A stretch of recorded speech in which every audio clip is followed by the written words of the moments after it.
આજે ઉત્તરાયણનો પર્વ છે અને કાતિલ દોરીથી પક્ષીઓ ઘાયલ થતા હોય છે। આવા ઘાયલ પક્ષીઓની સારવાર કરવા માટે સુરતની જીવદયા સંસ્થા દ્વારા આઈસીયુ સેન્ટર શરૂ કરવામાં આવ્યું છે, જેમાં ઘાયલ પક્ષીઓની સારવાર કરવામાં આવી રહી છે। અઠવાલાઇન્સ જૈન શ્વેતાંબર મૂર્તિપૂજક સંઘની અશોક સોમ સંસ્થા સુરત દ્વારા કરુણા સંસ્થા ચોક બજાર માટલીગઢ જૂનું કાર્યરત છે। ઉત્તરાયણના પવિત્ર તહેવાર નિમિત્તે ઘાયલ પક્ષીઓની સારવાર માટે એક સેમી આઈસીયુ બનાવવામાં આવ્યું છે। છેલ્લા 2 દિવસની વાત કરીએ તો કરુણા સંસ્થાને ગઈકાલે અનેક કોલ પછી પક્ષી બચાવવા માટે મળ્યા હતા। તેમના 50થી વધુ વોલેન્ટિયર ખડે પગે છે અને પક્ષી બચાવવામાં લાગેલા છે। ત્યારે સરકાર દ્વારા પણ એક કરુણા અભિયાન ચાલુ કર્યું છે। ત્યારે આણંદથી ડોક્ટરની ટીમ 20થી વધુ અહીંયા આવીને પક્ષીઓની સારવાર માટે કરવામાં આવી છે। કરુણા સંસ્થા દ્વારા વાત કરીએ તો આજે ઉત્તરાયણ સુરતીઓની કરુણ સંસ્થા દ્વારા એક સંદેશો આપવામાં આવ્યો હતો, જેમાં ઉત્તરાયણ પછીના દિવસોમાં પણ પતંગના દોરા ગમે ત્યાં ઝફડતા જોવા મળે તો તરત તેનો નિકાલ કરી દેવો, તેથી ઉત્તરાયણ પછી પણ કોઈ પક્ષી ઘાયલ ન થાય તે માટેની અપીલ કરવામાં આવી। ઉત્તરાયણ પર્વમાં લોકો કાપ્યોશેની શિશિયારી સાથે જે પ્રમાણે પતંગ મહોત્સવ મનાવતા હોય છે, ત્યારે અનેક પક્ષીઓ પણ ઘાયલ થતા હોય છે। ત્યારે અહીં સુરતના ચોક ખાતે જોઈ શકાય છે કે અહીં પક્ષીઓ માટે જે એક આખું કેન્દ્ર ઊભું કરવામાં આવ્યું છે અને પક્ષીઓની જે ઘાયલ પક્ષીઓ હોય છે તેમની સારવાર કરવામાં આવી રહી છે। અને આ પ્રમાણે જોઈ શકાય છે કે અહીં ડૉક્ટરોની ટીમ દ્વારા અને આ સંસ્થા દ્વારા જે રીતે જીવદયા અભિયાન કરુણાનું જે ચાલી રહ્યું છે તેમાં જોઈ શકાય છે કે જે પ્રમાણે ઉત્તરાયણના પર્વને લઈને ઘાયલ પક્ષીઓ છે તેમની સારવાર જે ડૉક્ટરો દ્વારા કરવામાં આવી રહી છે। ત્યારે અહીંના સંચાલક સાથે સીધી વાત કરીશું। શું કહેશો, જે રીતે દર વર્ષે કરીએ છીએ અને આ વખતે કઈ રીતના પક્ષીઓ આવી રહ્યા છે ઘાયલ? પ્રણામ મિત્રો, હેપી ઉત્તરાયણની બદલે કદાચ હવે એમ કહેવું પડે છે સેફ ઉત્તરાયણ ઉજવો તો સારું। ઉત્તરાયણ તહેવાર 100% ઉજવવા જ જોઈએ, પણ આપણે તહેવાર વ્યવહાર ચૂકીને ઉજવીએ છીએ, જેના લીધે અત્યારે પશુ પક્ષીઓ ઘાયલ થાય છે।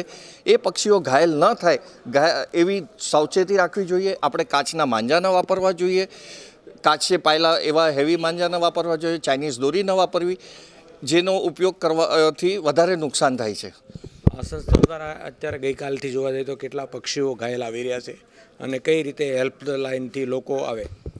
20 પક્ષીઓ તો ગઈકાલ સુધીમાં જ આવી ગયા છે। આજે સવારથી 8 પક્ષી આવી ચૂક્યા છે। અમારી સંસ્થાનો હેલ્પલાઇન નંબર છે 9825298063।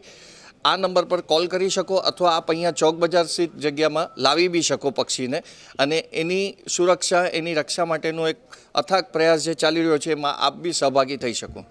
ખાસ કરીને પતંગ રસિકોને શું કહેશો, કારણ કે બોલ જીવો આમાં ઈજાગ્રસ્ત થતા હોય છે? પતંગ રસિકોને મારી નમ્ર વિનંતી, ઉજવો તહેવાર, પણ એનો વ્યવહાર સમજીને। આપને ખ્યાલ નથી કે આપના દ્વારા જ, અને એવું નથી કોઈ વ્યક્તિગતામાં, પણ ખાલી આપ સાદા માંજાથી, સાદા દોરાથી ઉજવો। કોઈને મારો કાપોના ભાવ ન રાખો, મેં આનો કાપ્યો એનાથી વેર ન બંધાવો, અને પછી બી ઉતર્યા પછી ટેરેસોમાં જ્યાં બી એ દોરા દેખાય અને ઝાડવાઓમાં દોરા દેખાય એ દોરાઓને પાછા ઉતારી લો, તો આગળ બી પક્ષીઓ બચાવવામાં આપનો સાથ સહકાર બહુ સારું કામ કરશે। બિલકુલ જોઈ શકાય છે કે જે જીવદયા ઉત્તરાયણમાં આ રીતે અહીં જે ટીમ છે તે તૈનાત કરી છે અને તે અત્યારે સતત કામ કરી રહી છે। એક તરફ લોકો જે ઉત્તરાયણ અને પતંગની કાપ્યોશેની શિશિયારીમાં મસ્ત હોય છે, ત્યારે આ બોલ જીવો માટેનું એક સુંદર કાર્ય છે તે અહીંયા જીવદયા સંસ્થા દ્વારા જોવા મળી રહ્યું છે। અને ડૉક્ટરોની ટીમ દ્વારા જે ઘાયલ પક્ષીઓ હોય છે તેમની સારવાર કર્યા બાદ તેને સ્વસ્થ થાય ત્યારે ખુલ્લામાં મૂકવામાં આવે છે અને સમગ્ર ટીમ સાથે અહીં આખી મેડિકલ સ્ટોર જે આખું છે તે ઊભું કર્યું છે અને તમામ આઈસીયુ વિભાગની જે આખી ઇમરજન્સી અને હેલ્પલાઇન નંબર પણ આપ્યો છે। એટલે અનેક પક્ષી દિવસ દરમિયાન છે તે અહીં આવતા હોય છે। ત્યારે લોકોને પણ અપીલ કરી છે કે આપ તહેવાર ઉજવો, પરંતુ પક્ષીઓને જે છે તેમની કોઈને કોઈ જગ્યાએ તેની સુરક્ષા કેવી રીતે થાય અને કેવી રીતે પક્ષીઓને બચાવી શકાય તે એક સુંદર સંદેશ આપવામાં આવ્યો। પ્રેસ રાઠોડ સાથે અરવિંદ રાઠોડ, જનાદેશ ન્યૂઝ, સુરત। ધર્મેન્દ્ર પી સંઘવી, કરુણા ચંદ્ર અશોક સોમ સંસ્થા, સુરત। ઉત્તરાયણ પર્વને લઈને કઈ રીતે ખરેખર કેવું તો એમ જોઈએ હેપી ઉત્તરાયણ, પણ અમે સાથે સાથે એટલું બી કહીએ કે સેફ ઉત્તરાયણ। કેમ કે અત્યારના જે ચાઇનાના દોરા વપરાય છે, કાચ પાયેલા જે નાયલોનના દોરા વપરાય છે, ને હવે તો કોટનમાં બી એટલા હેવી કાચ પાયેલા અને ઈંડાથી પકાવેલા દોરા હોય છે, જેના લીધે આપણા હાથ કપાય છે, પછી આપણે મારો કાપોની ભાવના થાય છે।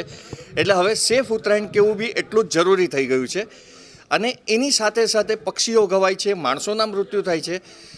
સરકારશ્રી બી ઘણા કાર્યો કરે છે, પણ પક્ષીઓ માટે અમે અહીં ચોક બજાર સ્થિતમાં એક આઈસીયુ સેન્ટર ઊભું કર્યું છે। આપ બી એવા કોઈ પક્ષી ઘવાયેલા જુઓ તો કરુણા સંસ્થાનો નંબર છે 9825298063। આ નંબર પર ફોન કરો અથવા ચોક બજાર આપ લઈને આવો તો તુરંત એ પક્ષી બચાવવામાં સફળતા મળી શકે। કેટલી ટીમ અહીંયા તૈયાર કરવામાં આવી છે પક્ષી બચાવવા માટે? અત્યારે 50-60 વોલેન્ટરો અને 15 ડૉક્ટરોની ટીમ અમારી પાસે આણંદ વેટનરી કોલેજના ડૉક્ટરોની ટીમ તૈનાત છે. કેટલા પક્ષીઓની સારવાર થઈ ચૂકી છે, કેટલા આવવાની છે? ગઈકાલે 20 પક્ષીઓની સારવાર થઈ ચૂકી છે અને અત્યાર સુધીમાં સવારે 8 પક્ષીઓ આવી ચૂક્યા છે.